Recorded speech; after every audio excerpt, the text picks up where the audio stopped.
Kayaking गर्ने प्लानमा हुनुहुन्छ भने यो कुराहरू ध्यान दिनु होला. So, welcome to day 9 of my 30-day challenge of making daily vlogs. I had never watched a video explaining kayaking before I actually did it. So मलाई एक्चुअलमा यो गर्दा कस्तो एक्सपिरियन्स हुन्छ, कस्तो फिल हुन्छ भन्ने कुरा आइडिया नै थिएन के.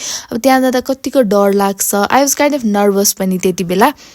तर त्यहाँको राम्रोसँग इन्स्ट्रक्सनहरू सुनिसकेपछि के चाहिँ एक्चुअलमा गर्ने र के नगर्ने भन्ने कुरा थाहा पाइसकेपछि चाहिँ एकदमै रमाइलो इन्जोय हुँदै गयो. त्यो टाइम चाहिँ सुरुमा मलाई एकदमै डर लागेको थियो कि त्यो बोटमा चढ्ने बित्तिकै चाहिँ एकदमै डर लागेको थियो. मलाई त्यो पेडल चलाउन पनि आएको थिएन कि कताबाट अगाडि जान्छ कताबाट पछाडि जान्छ भनेर. तर पछि चाहिँ म प्रो जस्तै भइसकेको थिएँ. मैले चाहिँ त्यस्तो फिल गरेको थिएँ. तर of course I am not a pro. Kayaking start गर्नुभन्दा अगाडि इन्स्ट्रक्सन राम्रोसँग सुन्नुहोला.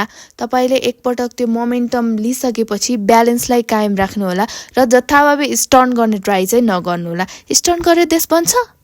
अनि तपाईँहरूले आफ्नै फोनबाट पनि मिलाएर गर्न जान्नुभयो भने चाहिँ मजाले फोटो खिच्न भिडियो खिच्न चाहिँ पाउनुहुन्छ. त्यो मैले घाँटीमा लगाइराखेको छ नि त्यसमा चाहिँ त्यो चाहिँ फोन होल्डर हो. हजुरले जहाँबाट कायाक गर्नुहुन्छ त्यहाँ लिन सक्नुहुन्छ.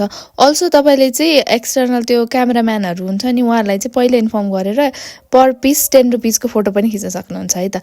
इफ तपाईँहरू ग्रुपमा जानु भएको छ भने चाहिँ try to stay within the group. तपाईँलाई चाहिँ आफ्नो ग्रुपको मेम्बरले केही हेल्प चाहियो भने चाहिँ उहाँहरूले हेल्प सिक गर्न सक्नुहुन्छ. So thank you for watching this much day. Bye by.